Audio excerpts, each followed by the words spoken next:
नमस्कार, आपका स्वागत है। दोस्तों, नरक के मार्ग में एक मां भयंकर नदी पड़ती है जिसे वैतरणी कहा जाता है।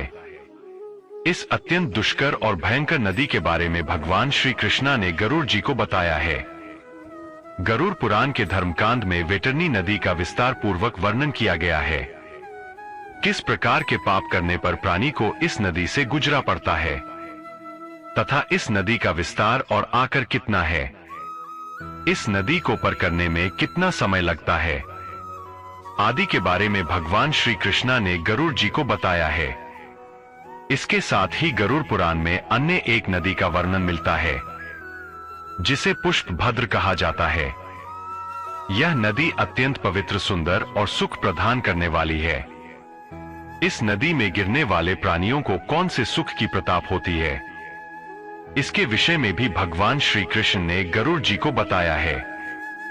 आइए जान लेते हैं नरक की बेहतरीन और पुष्पभद्र नदियों के विषय में। दोस्तों, अगर आप हमारे इस चैनल पर नए हैं तो इसे सब्सक्राइब जरूर करें। इस चैनल पर आपको पुराने वर्णित सभी महत्वपूर्ण जानकारी प्राप्त होगी। सबसे पहले जानते हैं भगवान श्री कृष्णा ने वैतरणी नदी का वर्णन किस प्रकार से किया है।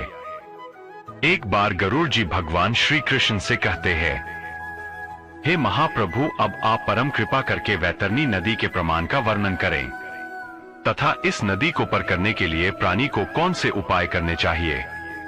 भगवान श्री कृष्णा कहते हैं, तार अक्षय यमलोक के मार्ग में जो बेहतरीन नाम की नदी है, वह अगाध दस्तर और देखने मंत्र से पापी आत्माओं को मां भयभीत करने वाली है। इस नदी में पीपी और रक्त रूपी जल बहता रहत है। मांस के कीचड़ से व्याप्त ये नदी दुर्गंध से भारी हुई है। इसे पार करना बहुत कठिन है। जो प्राणी मृत्यु के बाद इस नदी के तट पर जाता है, उन पपिया को देखकर नदी भयंकर रूप धारण करती है। उसके विकराल और भयंकर रूप को देखकर प्राणी भय से कांपने लगता है और यह के दूध उसे धक्के देकर नदी के अंदर गिरा देते हैं। वह तारिणी नदी के पत्र में नदी चल तुरंत खोलना लगता है। उसका जल कीटाणुओं से तथा वज्र के समाज सूंड वाले जानवरों से भारत हुआ। राहताउस, घड़ियाल, वज्रदान तथा अनेक हिंसक एवं मांस भक्षक जलचरों से वह मेहंदी भारी हुई है। पृथ्वी पर प्रलय के अंत में जैसे 12 सूर्य आकाश में दिखाई पड़ते हैं, ठीक वैसे ही नरक में 12 सूर्य आकाश से उसे नदी को तपते रहते हैं। उसे महात्पी नदी में गिरने वाले पापी जनपदा से चिल्लाते हुए करू विलाप करते हैं। उनके मुख से बार बार परिवार जनों का नाम पुकार जाता है, लेकिन वहां पर उनकी मदद के लिए कोई भी नहीं आता है। दुष्ट और पापी जनों की गति ऐसी ही होती है। वे उसे मां भयंकर नदी में इधर उधर भागते हैं।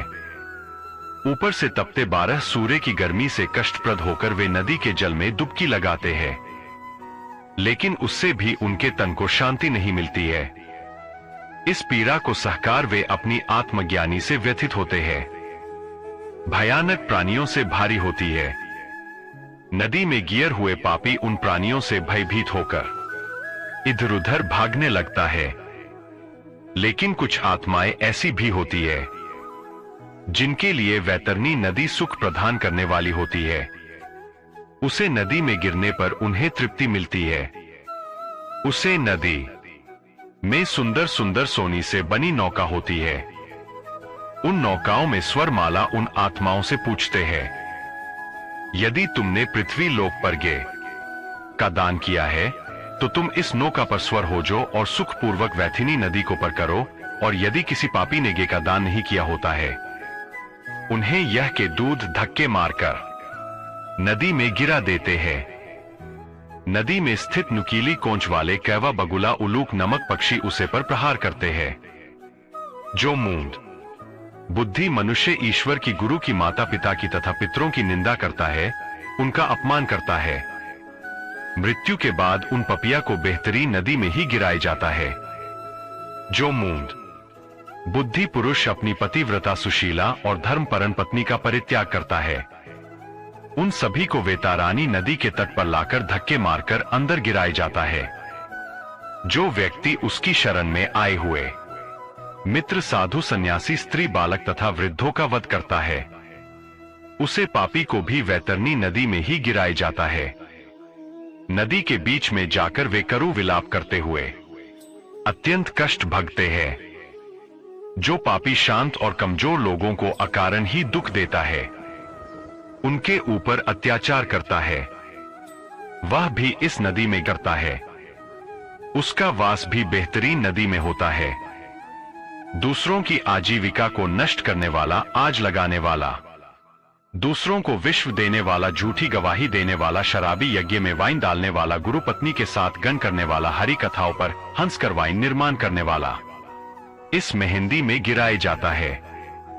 जो व्यक्ति दूसरों को वास्तु भेंट करके फिर से उसे चूड़ा लेता है, जो सेतु को अर्थात पुल को गिरा देता है, दूसरे की पत्नी के साथ भोग विलास करता है, प्यासी गायों की बावली को तोड़ता है, छोटी कन्या के साथ वह विचार करता है, वह भी इस नदी में गिराया जाता है। जो दूसरों को दान देकर बाद में पश्चाताप करता है, मांस का भाषण करता है, गायों को कष्ट देता है, वह भी बेहतरीन में निवास करता है। अहंकारी, पापी तथा अपनी झूठी प्रशंसा करने वाला, कृतज्ञ, गर्भपात करने वाला बेहतरीन में निवास करता है। फिर 18वें दिन वह आत्माएं यमराज के उसे नगर में पहुंच जाती है, जहां पुष्प भद्र नामक नदी प्रवाहित होती है। उसे नदी का जल शीतल और सौम्य होता है। वे नदी के जल का पान करते हुए आगे बढ़ते हैं और उन्हें चारों ओर सुंदर दृश्य दिखाई पड़ते हैं। उनके ऊपर फूलों की वर्षा होती है और वे आनंद पूर्वक नदी में विहार करते हैं।